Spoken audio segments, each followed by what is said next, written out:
Boa noite, boa tarde ou bom dia, dependendo do horário que você esteja vendo isso aqui.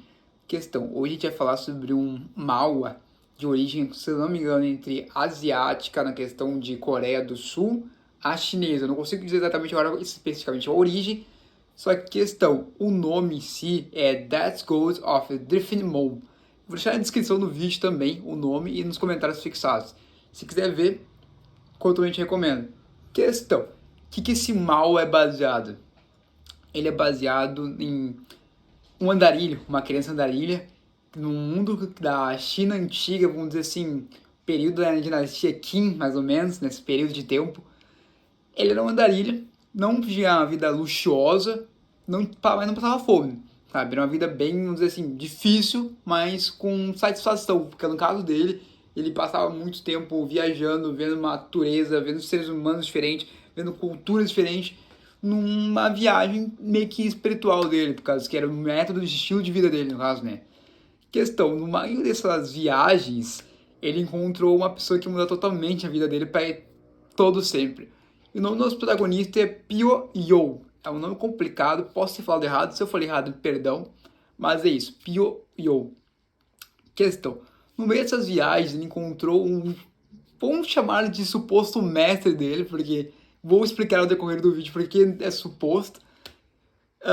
Junto com isso, ele encontrou o mestre dele no pensamento, apareceu um pouco mais pra frente no conteúdo do vídeo, teve o pensamento, ele vai ser útil para mim. Simples. Por que isso não é tão, vamos dizer, racional, ou talvez até frio, dependendo do ponto de vista? É porque o mestre dele nada mais era do que um grande assassino. Sim, o mestre dele fazia parte de uma organização que era assassinos. Era como, vamos dizer assim, a Yakuza daquela época.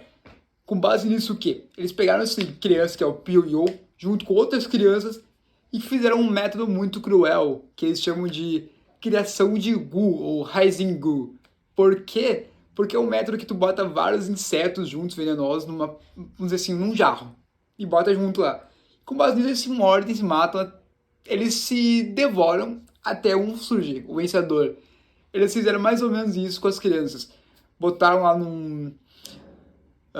vamos dizer, uma caverna, que não é meio uma caverna, mas, né, uma caverna com certos quartos, deram comida, mas cada nível mais profundo da caverna, menos comida.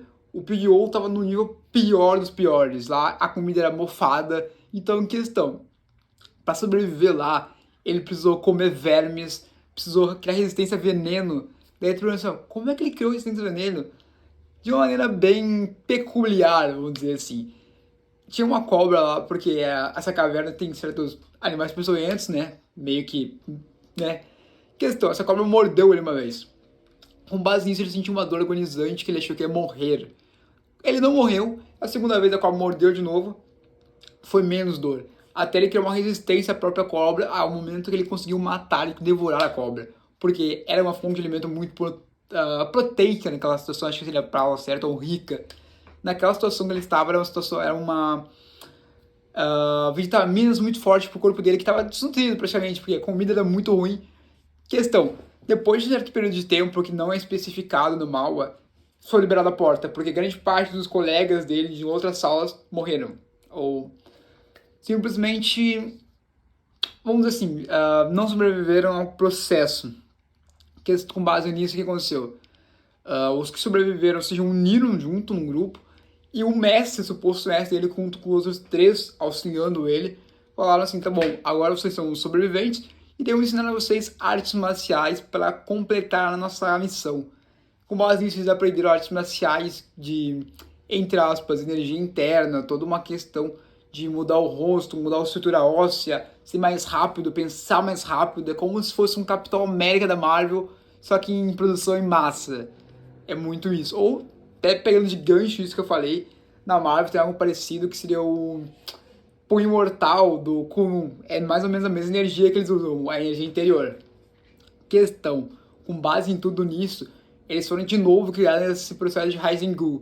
Então, foram lutas e lutas até sobreviverem, vamos dizer, se eu não me engano agora, atualmente foi entre 10 a 15 crianças que sobreviveram, foram os melhores dos melhores. Esse processo foi, tá bom, tu tem dois coleguinhas, agora só um, né, pode. Então foi um processo bem cruel, mas sim, foi criado, vamos dizer, um monstro, que foi o Piao Yu, porque o mais esse processo foi tomando conta, a missão deles era dar cabo num líder de uma outra seita. Então, esse líder da outra seita era muito talentoso. E esses mestres do Piao e das outras crianças tinham que ter buchas de canhão, entre aspas, né? Então, eles fizeram isso. Com base nisso, foi desenvolvendo toda uma questão até onde perceberam que eles não precisavam das crianças, porque a missão não precisava ser feita, porque outra pessoa fez por eles. Então o empregador deles cancelou a missão.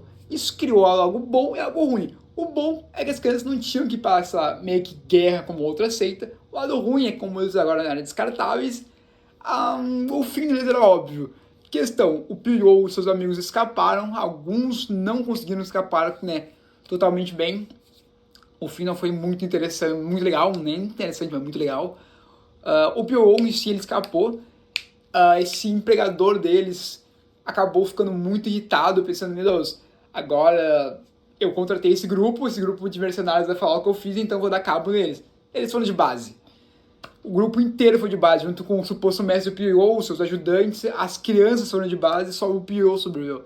Com base nisso, ele ficou com muito ódio do mundo em si, pensando, meu, eu fui nessa situação de... Eu era andarilho, eu tava muito bem com a minha vida. Eu sei que eu não tinha riquezas, mas eu tinha que comer, eu viajava, eu gostava. Agora eu sou um monstro, entre aspas.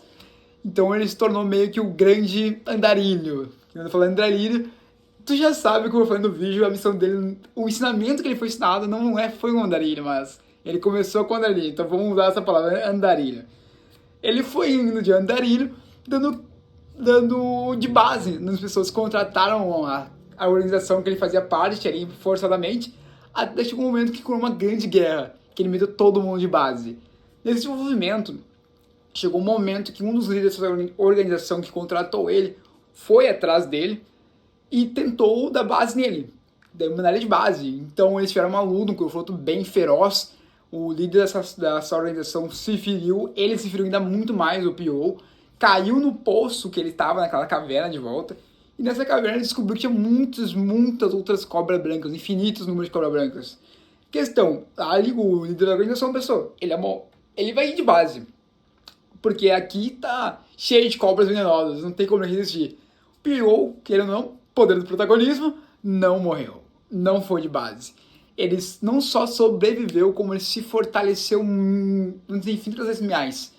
Depois que ele voltou, o resultado é meio óbvio, ele mandou todo mundo de base num processo, num plano muito ardiloso.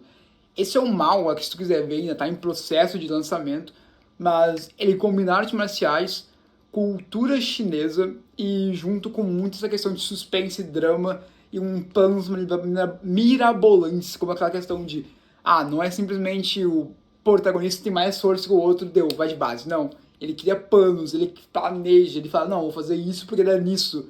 Então é algo muito legal de tu ver e eu recomendo. O nome vai estar na descrição, como eu falei. O comentário fixado também vai estar com o nome. Então eu só vou pedir que se inscreva, dá o like e compartilhe se gostarem.